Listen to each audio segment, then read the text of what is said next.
Paulo escrevendo a Timóteo, dizendo para Timóteo, né? Timóteo, procura apresentar-te a Deus aprovado, ou em outras traduções, como obreiro aprovado, que não tem do que se envergonhar, que maneja bem a palavra da verdade. Vamos lá, assim mesmo. Bom, preparado. O que você nota? Escute, presta atenção. Eu não sei se você tem esse entendimento, porque você talvez não esteja tão por dentro quanto eu, quanto o meu ministério, que exatamente cuida dessa parte. Não sei se você entende a corrupção que está o evangelho hoje, né? Eu não sei se você entende o que está acontecendo com a igreja, com a cristandade, o mundanismo dentro da igreja, a inversão de valores, etc, etc. Essa corrupção da cristandade é fruto do quê? A igreja nada mais é produto do seu altar, produto da sua liderança. Se a igreja é uma igreja carnal, você pode ter certeza que a liderança é carnal. Se a igreja é uma igreja imatura, vulnerável, fraca, pode ter certeza que a liderança é vulnerável e é fraca. Se a igreja é materialista, soberba, arrogante, enfim, nada mais é o reflexo da sua liderança. Então o que a gente nota? Todo esse declínio da cristandade é fruto de uma liderança despreparada. Hoje não há o menor quesito para se ser obreiro na casa do Senhor. Hoje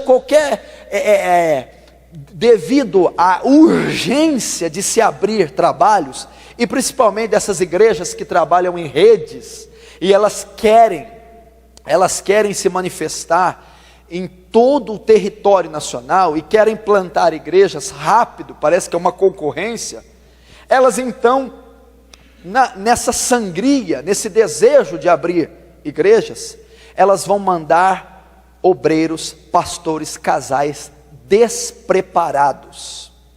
Então, por eles estarem despreparados, vão ter uma igreja despreparada, fraca, porque a pessoa que está à frente desse trabalho não está apta para estar lá, não foi aprovada, não é capaz de estar lá. E Paulo, sabendo disso, escreveu: procura apresentar-te aprovado, procura estar sempre apto, sempre juntando condições necessárias para servir, procura ser aprovado. Então você precisa entender isso, a importância que o ministério tem. Eu vou pedir para você abrir rapidamente comigo em Levítico 10, versículo 1. E os filhos de Arão, Nadab e Abiú, tomaram cada um seu incensário, e puseram neles fogo, e puseram incenso sobre ele, e trouxeram fogo estranho perante a face do Senhor, o que lhe não ordenara. Então saiu fogo diante do Senhor, e os consumiu, e morreram perante o Senhor. Ok, agora abra comigo em Ezequiel capítulo 3. Ezequiel capítulo 3. Ezequiel é o último profeta maior. Ezequiel 3. Vamos aprender bem essa tarde. Ezequiel 3, versículo 18. Ezequiel 3, 18. Quando eu disser ao ímpio, certamente morrerás, não avisando tu, não falando para avisar o ímpio acerca do seu caminho ímpio, para salvar sua vida, aquele ímpio morrerá na sua maldade, mas o seu sangue da tua mão o requererei. Até aí. Bom, antes de iniciarmos a parte mais importante, presta muita atenção, por que eu abri esses dois capítulos. Todos vocês, jovens, não obreiros, obreiros, pastores, a todos nós, isso é muito importante. Se você não tiver conhecimento disso que eu vou falar, é melhor você deixar o seu ministério, e é melhor você nem se atrever a sonhar em ser um obreiro, porque nós precisamos nós estamos chegando num ponto que a igreja precisa parar de brincar com o altar, antes que Deus perca a paciência e fulmine a todos nós. E agora eu não estou brincando. Nós precisamos entender o que é ser um sacerdote e um ministro. Nós precisamos entender e parar com esse oba-oba. Parar de humanizar a Deus. Quando Ele diz assim: não usareis o nome do teu Deus em vão. É exatamente o que nós estamos fazendo.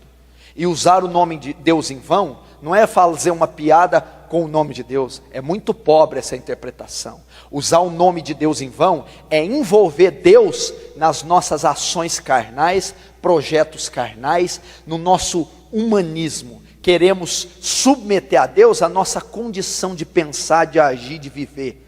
Não, meu irmão. O relacionamento de Deus e o homem é um só. Tira as sandálias dos teus pés, porque a terra que você pisa é santa. Foi assim que ele se dirigiu a Moisés. Moisés não conseguiu, não se atreveu a olhar para Deus, temia olhar para o Senhor. Não é isso que nós estamos fazendo, não. É temor e tremor. A Bíblia diz que tem demônios que têm postura diante de Deus melhor do que nós, porque os demônios creem que há um Deus só, e temem e tremem. E tem cristão que não teme nem treme diante de Deus. Você tem que entender isso aqui, porque no final das contas, nós não vamos parar num julgamento de galardão, tá? Ai, vamos ver o que vai ser meu galardão. Talvez o seu julgamento seja o da condenação. Profetizei em teu nome, fiz milagres em teu nome, abri comunidades em teu nome, fiz congressos em teu nome, curei em teu nome, cantei em teu nome, gravei CD em teu nome, fiz de torto a direito com teu nome. Você fez? Mas eu não te conheço. Aparta de mim, vós que praticais a iniquidade. Isso é muito sério. Isso é muito sério. Não pense que esse dia não chegará. E a Bíblia diz que sobre os falsos profetas e os líderes de Israel, eu e os outros, haverá maior rigor para nós. Haverá maior condenação se brincarmos com o Senhor. Então, meu filho, eu acho que você deveria pensar bastante antes de integrar no ministério. Você já viu a responsabilidade de você assumir a vice-presidência de uma Vale do Rio Doce, de uma Coca-Cola, de uma Tramontina, de uma Philips? Se assumisse a presidência ou a vice de uma reitoria, de uma grande universidade, seria uma tremenda responsabilidade. Mas nenhuma responsabilidade compare-se à responsabilidade do sacerdócio cristão. Porque enquanto todos esses cargos de altíssima importância lidam com algo terreno, você, simples obreiro, está lidando com almas eternas, que não têm preço, que não se limitam a este século. E Deus vai pedir a conta de cada uma delas a você no dia do juízo. Por isso eu li essas duas coisas. Por que eu tenho que saber isso antes de saber sobre o ser obreiro? Porque o obreiro tem que saber que ele lida com duas coisas, para ele ter temor. Primeiro, a Deus. Segundo, as almas. Primeiro, a Deus. Nadab e Abiú eram dois obreiros, eram dois sacerdotes. E a Bíblia diz que eles foram exercer o ofício deles sem condição. A Bíblia não diz, é engraçado que essa característica de Deus ninguém prega. A ira de Deus, o juízo de Deus. Sabe o que Deus os fez? Não os colocou de lado, não deu uma penitência a eles, os matou. Fogo estranho, matou Nadab e Abiú, os filhos de Arão, da tribo de Levi. É assim que Deus enxerga um obreiro despreparado. Então por que Deus não me matou ainda? Está morto espiritualmente, faz tempo. Então primeiro eu tenho que entender que o ministério, em primeira instância, em primeiro lugar, ele é para Deus. Ele não é feito para o homem, nem para uma instituição física. civil, filantrópica. É feito para o céu, é feito para o eterno, é feito para aquele que escreveu as leis em rochas, é feito para aquele que criou os céus e a terra com o sopro da sua boca, é feito com aquele que é alicerçado em juízo e justiça, é a base do seu trono, o Salmo descreve. É aquele que está num trono de glória. Define para mim a natureza do que é glória. Traz uma definição para mim do que é glória. Deus é um Deus feito de glória, não há definição. Deus é santo, significa ímpar, separado, justo, totalmente envolvido em outra esfera, infinitamente superior à sua. Então, em primeiro lugar, o ministério é exercido a Deus.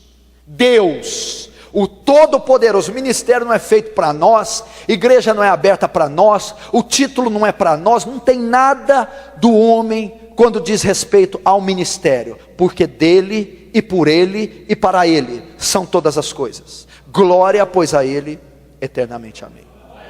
Então, é para ele, não é para mim, não é para você.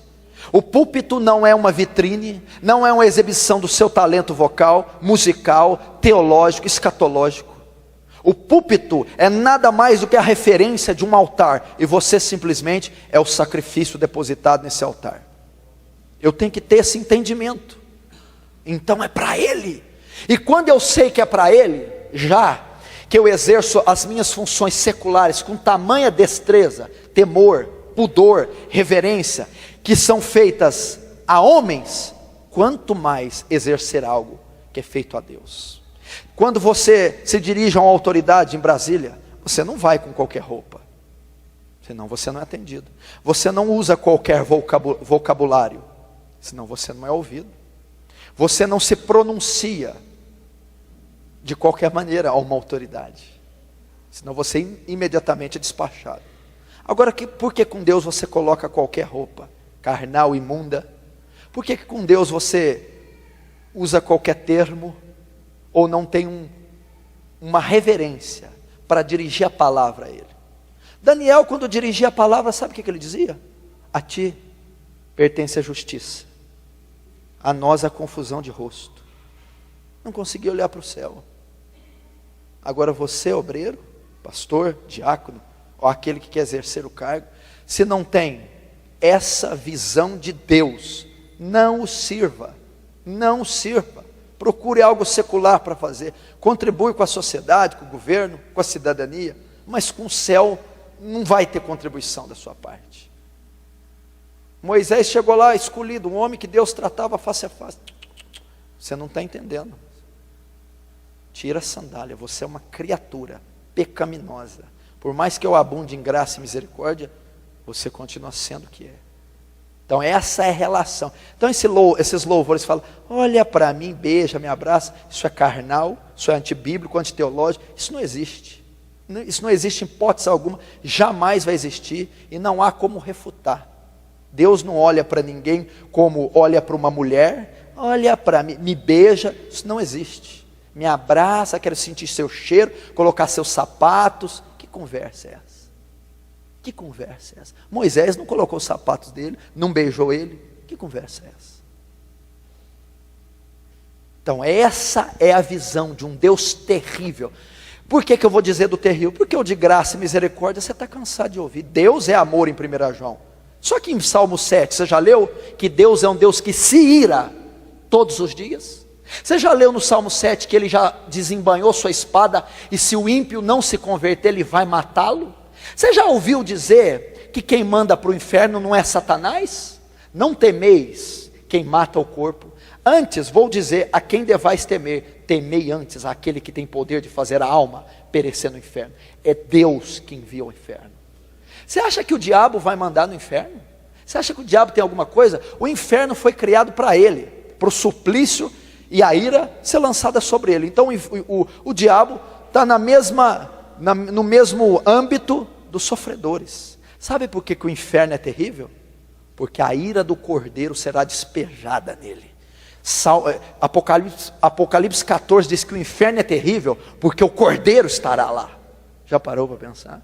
É a ira de Deus que vai ser despejada, não é Satanás. Então Deus se ira.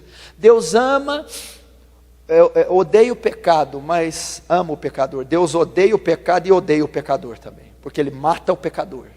Cuidado com isso. Isso aí é interpretação neopentecostal, contemporânea, triunfalista. Nós devemos entender a mente de Deus. Nós estamos no tempo da graça, Deus não age daquele jeito mais, porque lá em Números, com a murmuração do povo, o que Deus fez? Abriu a terra e engoliu 250 israelitas vivos, Datã, Corá e Abirão, mandou. Deus matou com um anjo só 180 mil dos exércitos da Síria. Deus aterrorizava. O Deus da graça não faz isso. Ele não faz não. O Deus da graça, eu vou te dizer que ele é pior do que o da lei. Porque o Deus da lei fala que se você adulterasse, morria a pedrada. Olha que Deus terrível. Agora o Deus da graça diz que se você só olhar, já adulterou. Qual que é pior? O outro para morrer tinha que pegar na cama. Não, o da graça, só olhar. E aí? O da lei diz que se você matasse, teria que morrer, olho por olho, dente por dente. O da graça não. Diz que se você aborrecer um irmão, já é homicida. Qual que é pior? Então acho que você não entendeu sobre o Deus da graça e o Deus da lei. Porque se você tem uma barreira com um irmão que está aqui, você é homicida. E sabemos que nem homicida tem parte nele, a vida eterna. Esse é o Deus a qual você vai servir se você se integrar ao ministério. Ou é o Deus que você está servindo? Cuidado. Segundo, se eu dizer ao pecador que ele vai morrer, suas ovelhas, seus liderados, que você cuida a uma congregação, uma rede. Ímpios, pessoas. E tu sabendo disso não adverte, ele morrerá pelo pecado dele.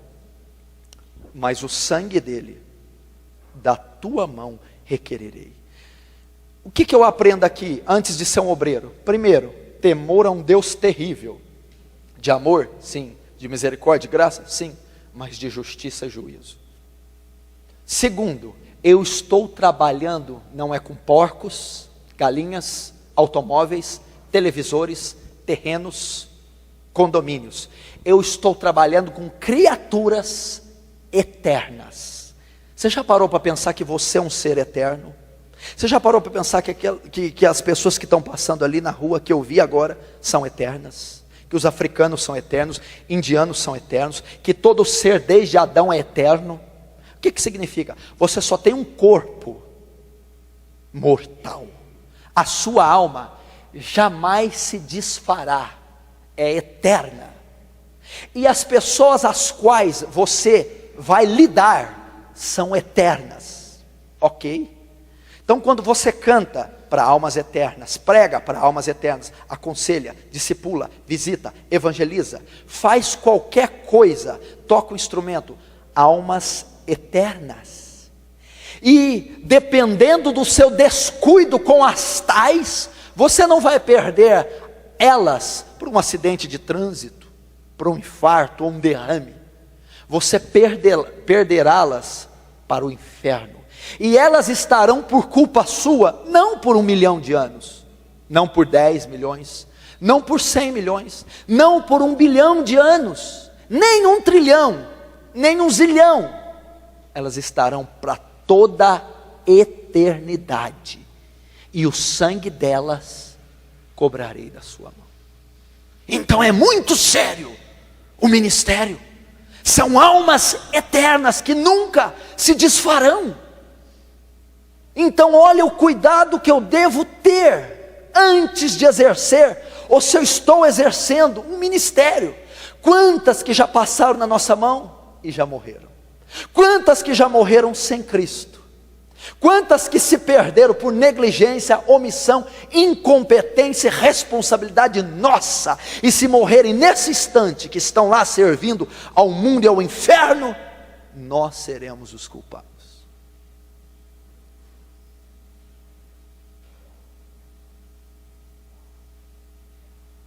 achando que é brincadeira?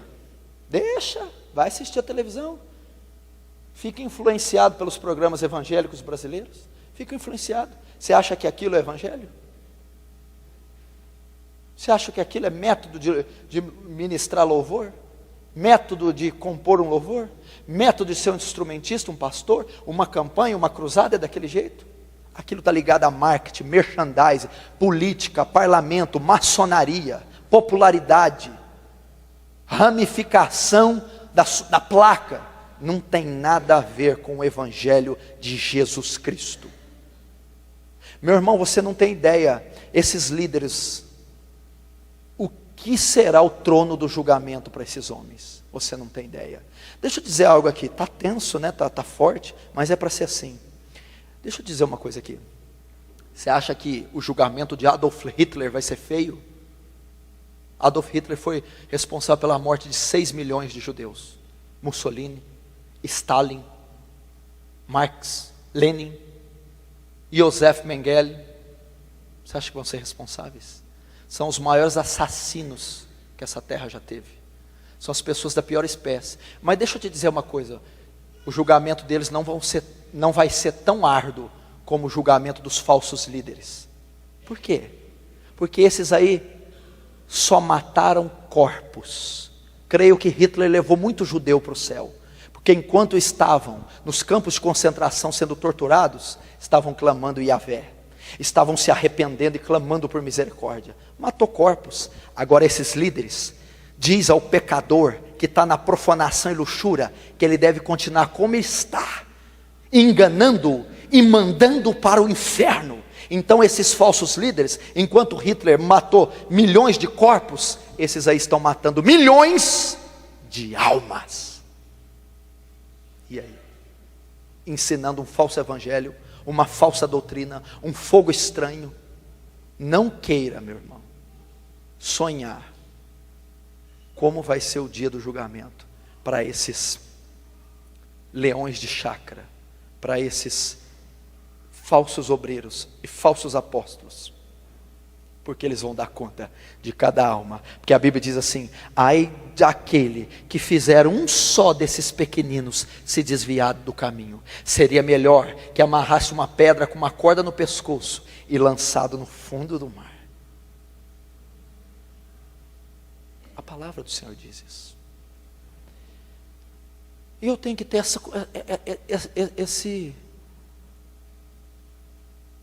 esse conhecimento do que é um ministério.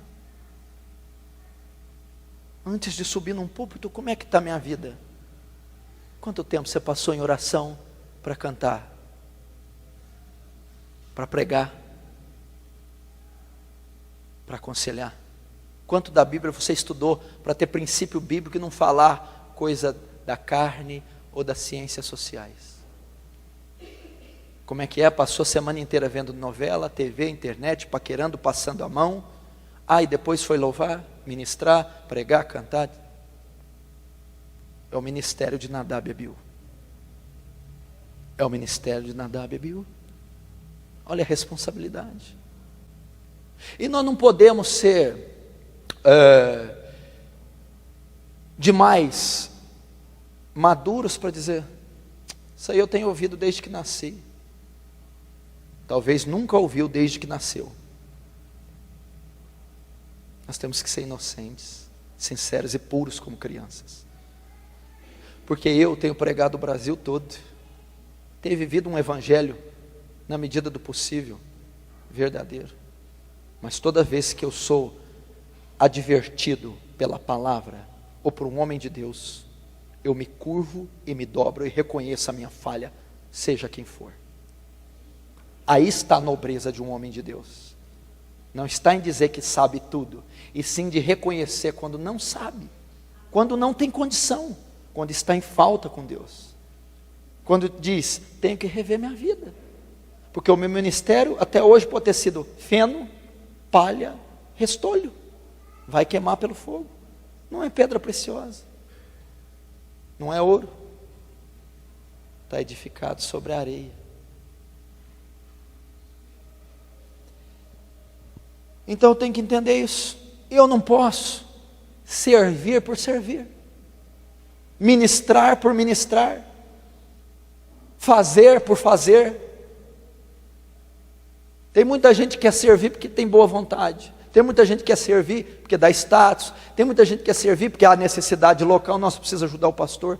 Boa vontade, querer servir, servir pela necessidade, não é suficiente. A Bíblia diz que em 1 Crônicas, capítulo 13, a arca do Senhor é tirada das mãos dos filisteus, por Saul, e ela fica em Quirite Jearim. Davi tenta trazê-la de volta para Jerusalém, que é o lugar que ela devia ter. O que ocorre? A Bíblia diz que na trajetória, trazendo daquele lugar para Jerusalém, os bois tropeçam, ela estava sendo carregada numa carroça de bois, os bois tropeçam, a arca balança, ela ia cair. Tinham 2 guias, 2 obreiros, carregando a carroça. Um deles, quando viu que a arca ia tombar, com toda a boa vontade, com toda a inocência, foi segurar a arca, para ela não cair.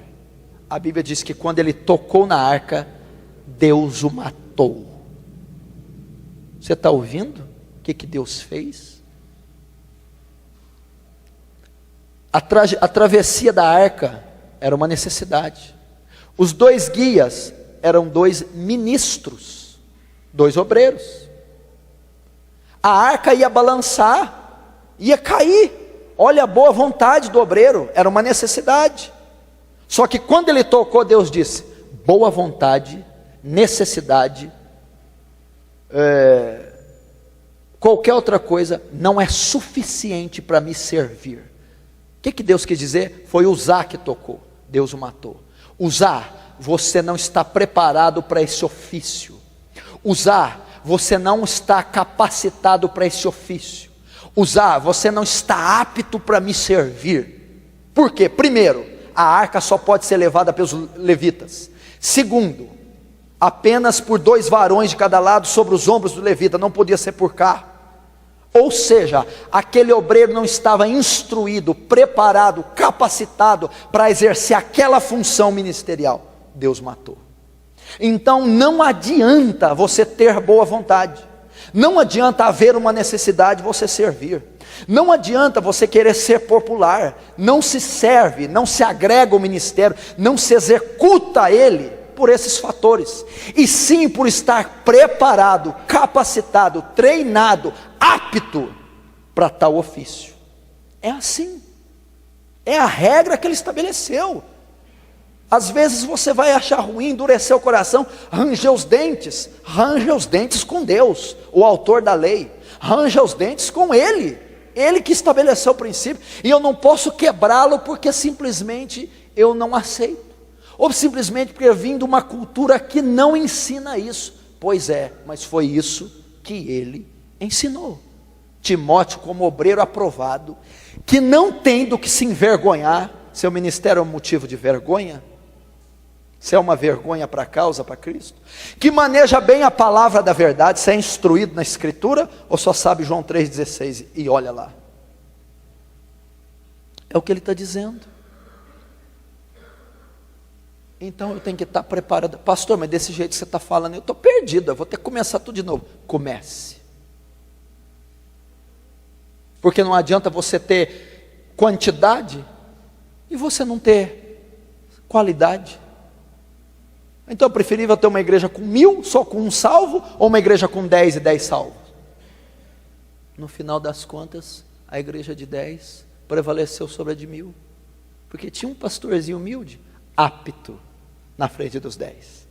É isso que é importante. Quem te disse que Deus está ligado a números? Quem te disse que Deus está ligado a números? A Bíblia diz assim, escuta esse versículo: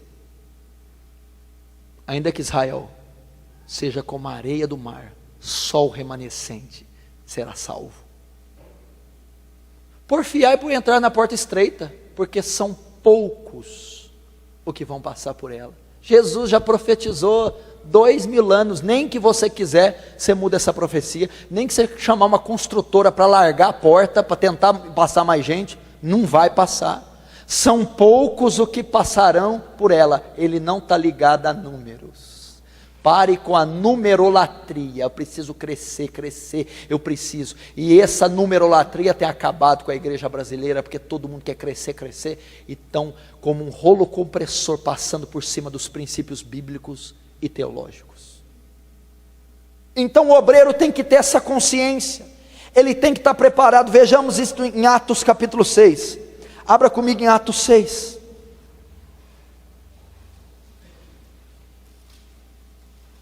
Atos capítulo 6.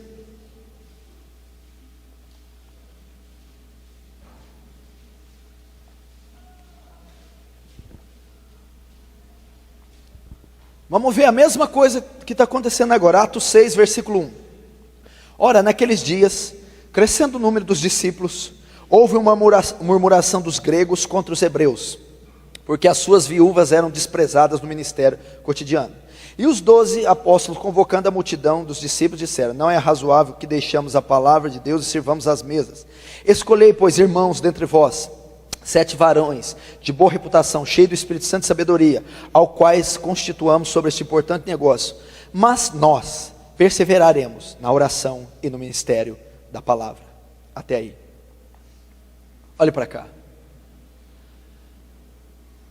Aqui ocorreu a mesma coisa que ocorreu na época de Uzá, na trajetória da arca. E aqui é o que ocorreu, o que está ocorrendo no mesmo tema que eu estou pregando. E aqui é o que ocorreu, ocorre e ocorrerá com todos os ministérios. A igreja de Atos estava recém-formada, o Espírito Santo havia descido, Pedro tinha pregado seu primeiro sermão e ganhado 3.000 almas. Havia 12 cabeças importantes, que eram os discípulos, mais a agregação de Matias, escolhido por sortes, para ser o substituto de Judas. Mas o êxito, a eficácia do ministério foi tão grande, e aqueles discípulos eram todos aprovados, porque passaram 3 anos e meio sendo treinados, discipulados, apacentados, aconselhados pelo próprio verbo de Deus, Jesus Cristo. Depois recebido uma capacitação extra-humana, extra-natural, que foi o Espírito Santo. Então o êxito foi tão grande que a comunidade começou a crescer.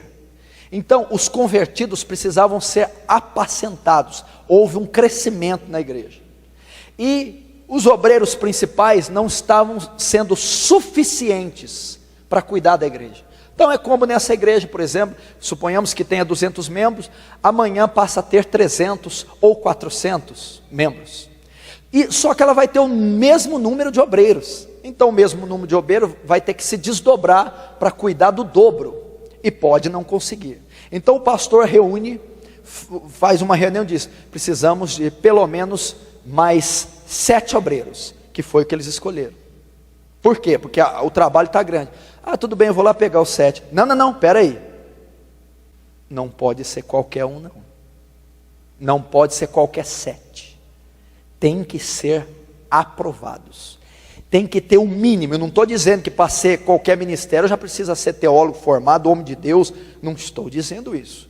Tem que ter um mínimo de recurso, um mínimo de condição, e ir trabalhando e crescendo nela. Não estou dizendo isso, é como eu te digo, sempre que eu estiver pregando, nunca vamos para o extremo. Ah, então ninguém pode, tem que ser santo para servir. Não estou dizendo isso. Eu estou dizendo que não pode pegar um carnal mundano, ímpio, desqualificado, e levantá-lo como obreiro. Tem que ter um mínimo de condição bíblica, um mínimo de condição teológica, e um mínimo de transformação no caráter, para receber. Então, vou lá buscar o 7. Não pode ser qualquer um. Eu vou te passar as qualidades que eles precisam ter. Eles iam escolher 7 novos obreiros, jovens, para ajudar. Então tinha aqui, entre a comunidade, várias pessoas. Eu quero só 7. 7 de qualidade. 7 aptos. Então veja só, se o modelo de Atos, que é a igreja bíblica, nos ensina, por que a gente quer fazer diferente? A mesma coisa, o caso de hoje, as igrejas crescem, o trabalho cresce, abrem-se outras congregações, e nós necessitamos de obreiros novos. porém tem que ser qualificados, porque aqui aconteceu a mesma coisa, a igreja cresceu a obra, ramificou, eles precisavam de obra, e escolheram, só que a diferença deles e a nossa, é que nós escolhemos despreparados, inadequados, eles não, escolheram aptos, escolheram capazes, instruídos, 7 varões, para servir, olha como que foi a qualidade de cada um, qual foi a qualidade? Escolhei no versículo 3, pois irmãos dentre vós, 7 varões, primeiro, de boa reputação, vamos começar aqui, de boa reputação, então ele pediu, olha aqui irmão, presta muita atenção, meu Deus, como é claro, está aqui debaixo do nosso nariz, nós não podemos negligenciar e quebrar tais princípios, eram 7 jovens que iam iniciar, só para começar, o primeiro dia, o primeiro envelope que ia entregar, a primeira salva que ia pegar, como tinha que ser alguém para agregar a igreja de Atos, aprovado, e como é ser aprovado na prática? De boa reputação, bom testemunho na sociedade, integridade, boa fama, boa reputação. O que é que significa? Eu quero que você me traga 7 pessoas que têm uma conduta exemplar no mundo secular, e muito obreiro acha que para servir só precisa ter qualidade espiritual, fala bem, ora em língua, prega, pula, canta, mas na sociedade ele está em falta. Aqui em Atos não, para agregar a igreja e ser um obreiro, tem que estar com o nome em dia, tem que estar com as dívidas em dia, tem que estar com o casamento em dia, tem que ser um bom aluno, tem que ser um bom profissional, senão não serve. Agora o que tem acontecido hoje? Os obreiros cantam, pregam, exercem função dentro do corpo de Cristo, com o nome protestado, são péssimos alunos e maus exemplos na escola, o seu namoro é condenado pelos pais e até a liderança, porque é carnal, eles acumulam dívidas e são conhecidos no meio como caloteiros, mal pagadores, negligentes, inadimplentes, e a Bíblia diz, não, a sua vida civil, social, tem que estar em dia, para ser um obreiro que vai entregar envelope, quanto mais um pastor, um músico, um obreiro renovado, um presbítero, está dizendo que não pode. Paulo diz em Coríntios 6, não dando nós, ministério do Paulo e os obreiros, escândalo algum, para que nosso ministério não seja censurado, reprovado, ou seja, somos impecáveis na vida profissional, social, é o que Paulo está dizendo. Então a primeira qualidade do obreiro, como é que está a sua vida civil e social? Como você é conhecido na escola? Um imoral, um piadista, um péssimo aluno, e aqui quer servir? Como você é conhecido na empresa? Eu sou o que sempre chega atrasado e o que sai mais cedo, sou o funcionário mais lambão da empresa. E você acha que aqui você vai fazer direito? Você é condecorado da empresa, é um exemplo de funcionário, um exemplo de profissional. O seu patrão diz, esse aqui dá bom testemunho? Ou você é igual a uma loja de bijuteria? O dono da loja evangélica colocou 8 funcionárias evangélicas. Ele estava vendo que estava tendo um prejuízo todo mês. Ele não estava entendendo. 8 evangélicas como funcionárias. Ele instalou câmeras. Todas as 8 estavam roubando dele. Sabe o que ele fez? Mandou todas embora, terceirizou a empresa, de tão traumatizado que ele ficou. Você quer outra estatística?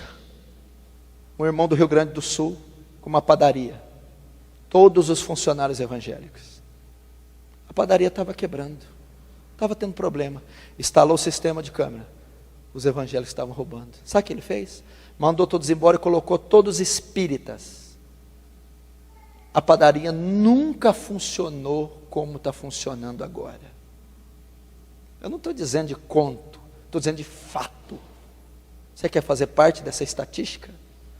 E dessas pessoas que foram mandadas embora, tanto num como na outra, ambos exerciam função na mesma igreja que os donos da padaria e da bijuteria congregavam.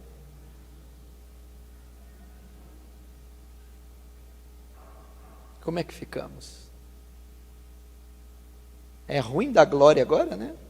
Difícil fica dar, né? Porque é a verdade. Boa reputação, integridade.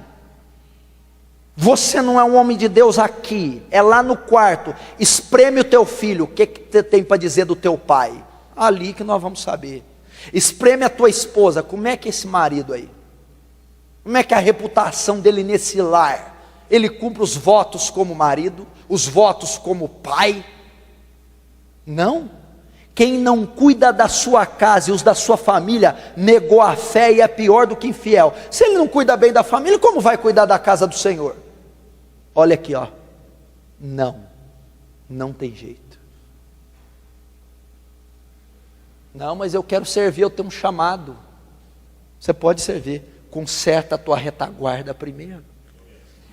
Dá testemunho diante da tua esposa, dá testemunho diante dos teus filhos, dá testemunho na escola, dá testemunho no trabalho, dá testemunho na rua. Eu quero 7 novos obreiros que tenham, primeiro, boa reputação. Não, mas fala em língua, ressuscita morto, faz nascer até 3 olhos. Não quero saber. Paga a conta em dia? Não, então não serve. Não entendeu? E tem muita gente que poder de Deus é quando o bicho pega. Poder de Deus é quando um pecador se arrepende. Isso é poder de Deus. Poder de Deus é quando um bêbado tem nojo da cachaça. Poder de Deus é quando um marido nojento, sem vergonha, agora eu vou ser fiel, meu amor. Isso é poder de Deus. Segundo, cheio do Espírito Santo. 7 varões de boa reputação e cheio do Espírito Santo.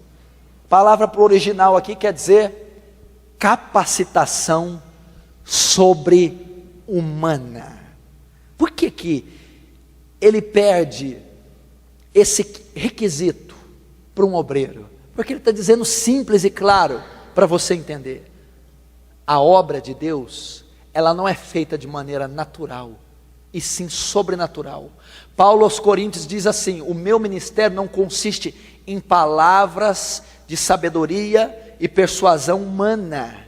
Meu ministério não consiste em natural, mas em demonstração de poder, mas em espiritual. Paulo diz: eu não atuo na esfera natural, porque o evangelho não é natural. O evangelho não é palavras, o próprio Paulo escreveu, mas virtude. Não lutamos contra carne e sangue, natural, mas contra principados e potestades, espiritual. Deus é espírito, e é necessário que quem adore, o adore em espírito e em verdade. Ou seja, é espiritual o ministério. Então eu não posso combater algo espiritual com forças naturais. Então a mesma coisa, eu estou chamando novos obreiros para travarem batalhas espirituais. Então eles precisam ter recursos espirituais, força espiritual, força sobre-humana, cheio do Espírito Santo. A mesma coisa, eu não posso servir a Deus seco, frio, vazio, na carne, meu irmão. Eu preciso do poder do céu, do poder do alto. E quanta gente está ministrando, não importa, meu irmão, minha irmã, quanta condição vocal você tenha, quanto talento musical você tenha, quanta retórica, quanta oratória, quanto presença de palco você possua. Se durante a sua ministração de louvor, pregação do evangelho, sobre as músicas que você louva, se não emana poder dos seus lábios, que cura enfermos, que liberta cativos, que glorifica a Deus, é inútil. Poder. Precisamos de poder. O que é o ministério? Ezequiel 37 diz assim: e veio o Senhor numa visão e me levou num vale. E eu vi ali, naquele vale, muitos ossos secos, sequíssimos. Então o Senhor veio a mim, filho do homem, pode esses ossos reviver? Tu sabes. Então profetiza sobre esses ossos e diz: ossos secos, revivei. Vento dos quatro cantos, dos quatro ventos, sopra sobre eles e trazei vida a eles. Essa passagem de Ezequiel, ela demonstra o que é o ministério. O ministério é o que? Ossos secos, o mundo, o ímpio, as pessoas mortas, secas, destruídas. Ezequiel é o ministro que está diante desses ossos, quando canta, prega ou faz qualquer outra coisa. Ezequiel precisa fazer com que revivam, precisa fazer com que se ergam, precisa fazer com que saiam da morte. Qual é a maneira? Somente dizendo: profetiza sobre esses ossos, recebei o Espírito. Ou seja, da boca do profeta tem que sair a palavra que traz o poder que os ressuscita. A mesma coisa, meu irmão, você não vai levantar mortos espiritualmente, espíritas, macumbeiros, drogados, ateus, prostitutas, doentes, hereges, só com intelecto vocal ou acorde musical. Você precisa do sopro de Deus, do vento dos quatro cantos. Você precisa do poder do Espírito Santo na sua vida. Precisa do poder do Espírito Santo. Sempre quando você prega para uma pessoa, sempre quando você canta um louvor, você está cantando, pregando, evangelizando. Você está como Ezequiel, diante de um osso, ou de ossos, ou de um vale de ossos secos, e nada mais que o poder sobrenatural vai levantá-los. Não há forma, não há força para mudar o pecador, para transformar uma alma, para edificar uma pessoa. Não há força humana, tem que ser sobrenatural. Agora, como que se cumpre esse versículo do sobrenatural? Como que se cumpre? Como é que se arruma poder? Como é que se é cheio do Espírito Santo? Como é que se fica como Ezequiel? Não tem outro artifício, somente orando. Orando, meu irmão, poder nos é conferido mediante ajoelhos no chão, muita oração.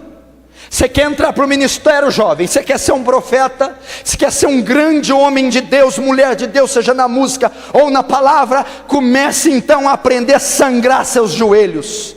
Comece a ficar dias, horas, noites de joelhos diante de Deus, porque um homem de joelhos diante de Deus é um homem melhor de pé diante de um púlpito.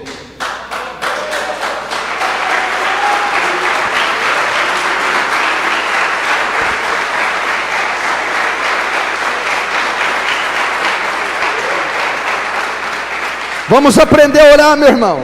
Precisamos aprender a orar. Eu não sei se você ouve os vídeos que eu publico, eu falo muito do Leonard Ravenhill. Se você puder, compre todos os livros que você puder desse homem, Leonard Ravenhill. E ele só trata de oração. Esse homem orava 6 horas por dia. Ele vai dar uma entrevista, ele vai falar do filho dele, que tinha 17 anos. Ele diz assim: meu filho ora mais do que eu. 17 anos.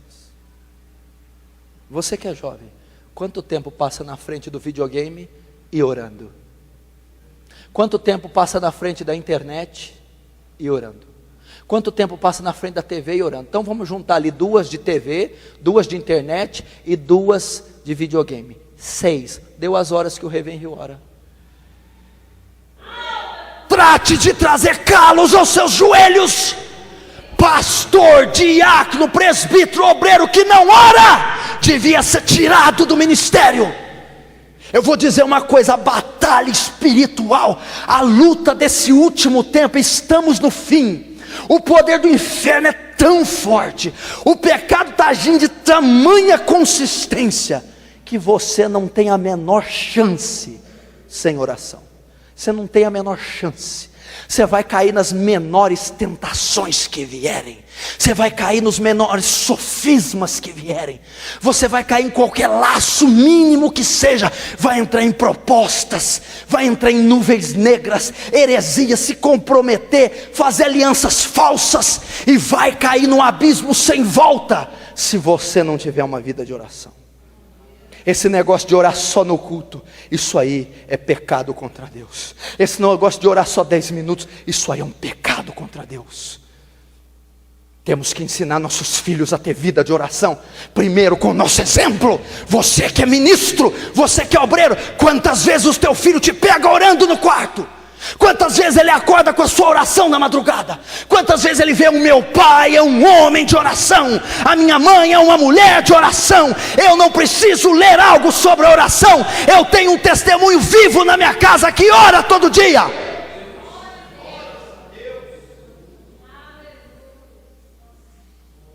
Começamos pelo exemplo. Não, meu pai é um falastrão, minha mãe é uma linguaruda, uma chatonilda. É isso aí que eles são. Aí você quer que o filho ora? É igual aquele pai que fuma, que quer mandar o menino dele não fumar. Pai, eu fumo desde quando eu nasci, de tabela com o Senhor. Oração. Sabe o que a gente faz da oração? Aqui, ó, o que é oração? Comprimido. Hora que dói, você toma. Não é assim? Ninguém toma aspirina, Novalgina, o dia inteiro, toda hora. Hora que dói a cabeça, toma.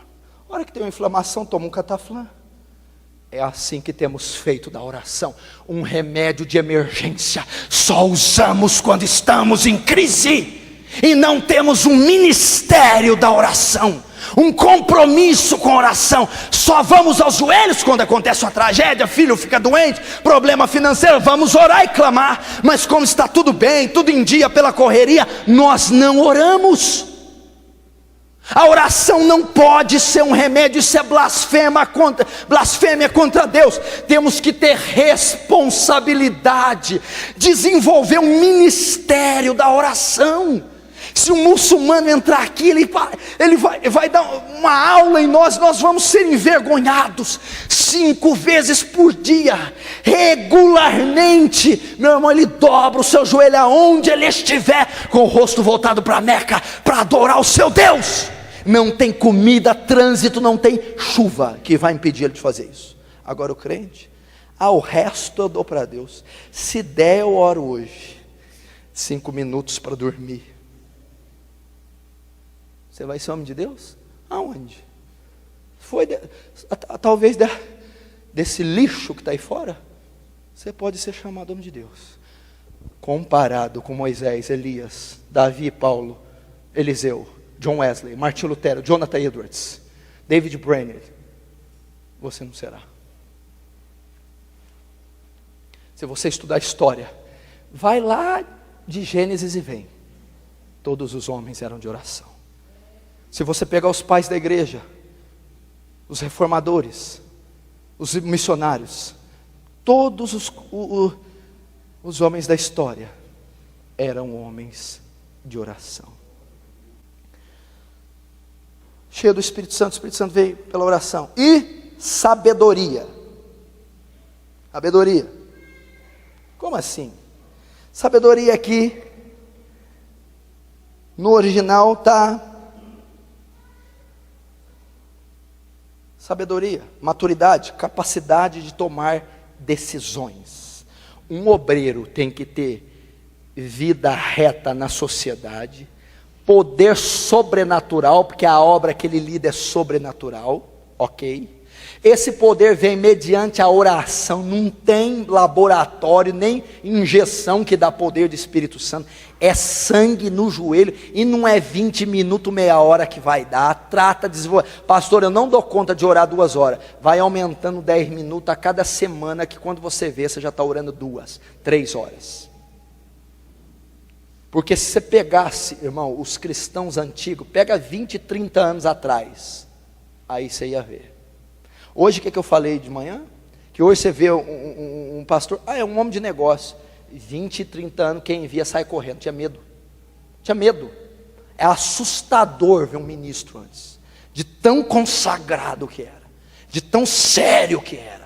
As pessoas, meu Deus, os crentes, hoje, os crentes. Não, é crente.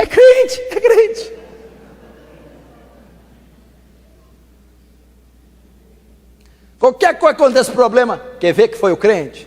Hoje está assim, e não deu certo, é crente. Nossa, crente, mas crente, e não deveria ser assim. Antigamente, eu assistia com meus olhos, pastor ir pregar em igrejinha, montado numa barra forte, vermelha, com a Bíblia na garupa. Só que a hora que o irmão abria a boca e lia o versículo, Jesus de Nazaré, o que era aquilo? Era poder do Espírito Santo. Não era unção do riso, rolar igual lagartixa, aquela baderna. Era poder que fazia você chorar, sentir convicção pelo pecado, gritar e dizer: Jesus, salva minha alma.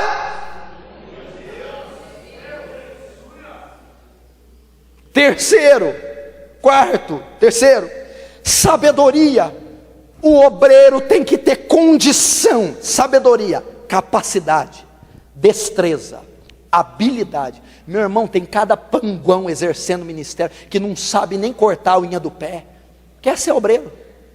Tem cada panguão que você mandar 3 contas para ele pagar. Que conta que eu pago primeiro? Essa aqui ou aquela ali?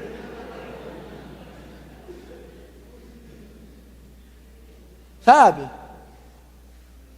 Não, eu não quero panguão como diácono, não. Pedro devia ter falado. Tem que ser gente esperta, gente sábia. O que é essa sabedoria? Maturidade. Gente que tem condição de tomar decisões. Você vai pôr alguém aí, pastor, para liderar a tua igreja, jogar a chave na mão dele? Cuida disso hoje à noite. A hora que você volta, cadê minha igreja? Você deu a chave para o panguão, bem? Levaram. Não levanta, meu irmão. Tem que ter sabedoria, capacidade de tomar decisões, maturidade, jogo de cintura, habilidade, destreza, perspicácia, espírito de liderança. Tem que ter. Por quê? Porque às vezes você vai dirigir uma repartição complicadíssima, louvor, tem que ter sabedoria. Vai dirigir a tesouraria, tem que ter sabedoria para negociação, para fechar a mão, para ser prudente. Para liderar adolescentes, jovens, tem que ter sabedoria para ver a complexidade e altos e baixos que é o ministério de jovens. E ele tem que ser sábio, destro para lidar. A mesma coisa um pastor tem que ser sábio, porque ele vai lidar com 100, 200, 500, 300, 10, 20, 30 pessoas diferentes umas da outra e cheia de problema. Então ele tem que ter sabedoria para conduzir detalhadamente a complexidade da obra, senão ele põe ela abaixo. Quer ver um homem falto de sabedoria, que perdeu a coroa? O rei Saul mata Agag, mata o rei de Agag e tudo que está lá. Aí ele volta, Samuel está tranquilo, escuta, bé, não. Que é isso aí? Não, eu achei que podia, pelo amor de Deus, que falta de sabedoria, lambão. E está cheio de líder assim. Não, mas é que Deus vai achar bom, eu poupei o rebanho, afinal de contas sacrifício está caro ultimamente, Samuel? Vamos levar. Não tinha sabedoria para dizer, obediência quero e não sacrifício. Sabedoria, então tem que ter essa condição. Pastor, eu não tenho. Tiago 1,5, quem tem falta de sabedoria, peça, que Deus dá liberalmente. Você não tem sabedoria por causa dela, então nunca vou ser ministro. Peça a mesma sabedoria que deste a Salomão, porque ele não tinha, mas pedi tu deste, dê a mim. A mesma que deu Sadraque, Mesaque e Abednego e Daniel, os homens mais sábios da Babilônia, dá a mim. A mesma que deu os artífices para construir a arca, dê a mim. Deus te dá sabedoria. E já tô lá, viu? Já 10% já passou. Vamos lá. Versículo 4. Mas nós perseveraremos na oração e no ministério da palavra.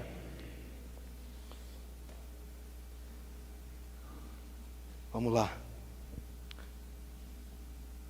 Entendeu? Vamos. Detalhe que para os ministros, esses eram os cabeças, os chefes. Nós não podemos ficar servindo às mesas, fazendo, né? Ele está querendo dizer, não podemos fazer todo o serviço. Essa vai para você que é ministro. Quanto tempo você gasta com oração e com a palavra? Não, meu filho, tem já quem lava banheiro, não vai você não, pastor. Quem vai cimentar a calçada não é você mais, meu filho. Agora você tem que dedicar ao estudo da palavra e da oração. Tem gente que acha que o melhor pastor é o que toma 10 cafezinhos por dia. Na casa da irmã fulana, beltrana, cicrana. Pastor que faz visita? Não. O pastor correto é o que delega as funções corretas e faz a manutenção primeiro dele, depois da casa. Primeiro o ministério nosso, sabe qual é? Com Deus, depois com a obra. Davi disse assim, o zelo da sua casa me consumiu. Jesus repete o versículo, o zelo da sua casa me consumiu, o cuidado me consumiu. Primeiro, o ministério contigo, minha vida devocional, meu tempo em oração e leitura me consome. Depois, a obra. Pedro, os apóstolos sabiam disso, nós estamos trabalhando demais e estamos orando menos, estudando menos a Bíblia. Então você tem que aprender. As pessoas, os pastores de congregações líderes, eles têm que gastar pelo menos um período do dia com oração e com a palavra, porque é o que eu faço no meu ministério. A parte da manhã eu me dedico para estudar a Escritura. Meu irmão, estudar a Escritura, você acha que é brincadeira? Tem vezes que eu demoro 1h30 para estudar um versículo. Um versículo. 1h30 estudando um versículo. A tradução no original grego-hebraico. A harmonia que tem dele com o Velho Testamento. O que ele está querendo dizer no contexto geral. Aí eu vou pular para outro. Eu estou falando de estudar. Falando de leitura devocional de manhã ou antes de dormir. Que nós devemos ter. Eu estou falando do estudo. Para não sair fazendo esse monte de besterol. Dizendo versículo fora do contexto. E depois a oração, porque pastor que não ora é uma tristeza, é uma carneficina o altar desse homem. Porque não tem jeito de sair Deus, se eu não gastei tempo com Deus. Vai sair carne, porque eu gastei tempo comigo. Um homem espiritual é um homem que ora. Um homem que tem revelação da palavra é um homem que ora. Então, pelo menos, se você puder, às vezes você tem trabalho secular, você tem, enfim... Faça o que você puder. E os apóstolos dizem, não podemos deixar a oração e a palavra. Não podemos deixar de jeito nenhum. Cadê o material teológico? Cada pastor devia ter uma biblioteca em casa. Devia ter enciclopédia bíblica. Devia ler sobre a história da igreja. Devia ter um dicionário de grego e de hebraico. Devia ter material teológico. Temos que ter. Eu não estou dizendo ser teólogos, letrados, intelectuais secos e vazios, mas é a teologia que não vai deixar nós cometermos erros. Temos que ter. E vida de oração nem se fala. Como é que se carrega uma igreja nas costas? Sozinho? Tu não vai dar conta não, meu filho. Tu tem que ligar ela dos céus na terra em oração, interceder, clamar pela misericórdia, para que Deus a conduza. Oração. E a palavra. Ah não. Se tem uma coisa que está matando a igreja no mundo inteiro, os ministérios, meu irmão, é a falta da palavra. Meu irmão, nós precisamos da palavra. Você precisa estudar a Bíblia, meu irmão. Tem gente que acha que é receita mágica. Cada obreiro deveria, no mínimo, gastar 2 horas com as Escrituras por dia. No mínimo, aqui eu estou exagerando. No mínimo 2 horas, estudando com dicionários e enciclopédias. Como que ele pode exercitar uma função se ele não sabe? Deixa eu dizer para os músicos, você sabe tudo que Deus requer na Bíblia sobre música? O que Deus fala sobre instrumentista na música? Na Bíblia? Sobre um ministro de louvor? Sobre um diácono? Sabe tudo, todas as passagens? Sobre um pastor, presbítero? Eu tenho que saber. Como que se exclui um membro, biblicamente? Ah não, mas isso aí faz, nem sabe. Como se disciplina um ancião? É diferente de como se disciplina um jovem. Como que cuida as viúvas, que realmente são viúvas? Está lá em Timóteo. As solteiras e as virgens, como que lida? Bíblia, meu irmão. É assim que o ministério anda. Eu tenho que ter conteúdo bíblico, conteúdo teológico. Então, boa reputação, cheio do Espírito Santo, sabedoria, oração e a palavra. Aí pode ser obreiro. É assim que ele está dizendo. Timóteo apresenta como obreiro aprovado, que não tem que se envergonhar, que maneja bem a espada da verdade, que tem habilidade, conhecimento bíblico. Meu irmão jovem, vocês têm uma facilidade tão grande de estudar. Tem bíblias online, bíblia no celular, bíblias em vários idiomas na internet. Abuse do conhecimento bíblico, viaje nas revelações, navegue, seja o seu hobby ler a Escritura. Qual que é o seu livro de cabeceira, se perguntarem? A Palavra de Deus. Qual que é o livro que você está lendo? A Palavra de Deus. Ih, você só lê isso? Eu estou lendo um romance. Eu também estou lendo Cantares de Salomão. Vixe. Eu estou lendo um livro de guerra. Eu também estou lendo Josué em Jericó. Eita guerra. Ah, eu estou lendo terror. Eu gosto de terror. Eu também estou lendo Apocalipse 9, as taças da ira de Deus. Ah não, eu não gosto disso, isso é bobeira, eu só gosto de ler drama. Eu também estou lendo um drama, a paixão, a morte, a ressurreição de Cristo no Calvário. Eu estou lendo uma série aí de Sidney Sheldon, Agatha Christie, Machado de Assis, é 5 volumes. Duvido que ganhe dos meus 5 volumes. Ah, qual que é o seu? O meu? Pentateuco, Gênesis, Êxodo, Levítico, Número e Deuteronômio. E não foi esse povo que escreveu, foi Moisés.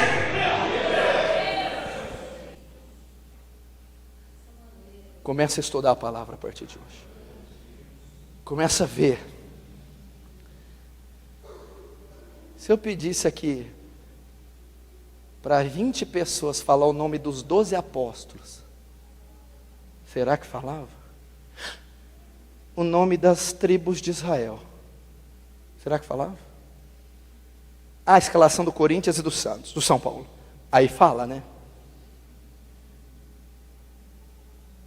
Os 2 irmãos, era Jacó e quem mais? Muita gente sabe, tem muita que nem sabe o que eu estou falando.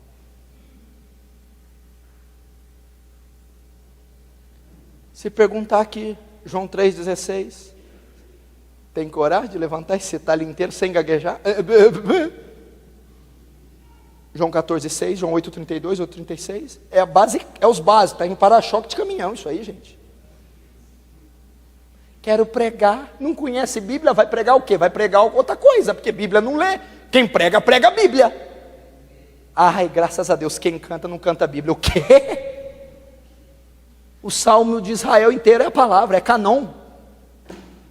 Tem que conhecer a palavra. Então, para ser obreiro, boa reputação, sociedade, cheio do Espírito Santo, poder sobrenatural, mediante a vida de oração. Quarto, sabedoria, capacidade de liderar. Quinto, a palavra de Deus. A palavra é tão fundamental, já vou encerrar que aquele relógio ficou maluco e não para.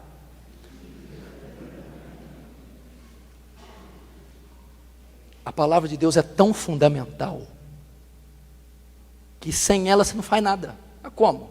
Para começar alguma coisa, Deus disse, haja luz. A palavra iniciou tudo. Não tinha nada. Para começar alguma coisa, haja essa alguma coisa, luz. Como é que o nosso ministério vai ter o luxo de não ter a palavra? Estude, medite, decore, ame, creia, viva, pratique. Você será um obreiro aprovado e poderoso. Está vendo as condições para se servir? Ai, pastor, desanimei. Não, meu irmão. O Senhor nos dá condição de cumprir tudo isso. Assim você não envergonha a causa, não oferece fogo estranho, não é um pastor desqualificado, um ministro desqualificado, mas você não será chamado só de obreiro, mas será chamado de homem e mulher de Deus.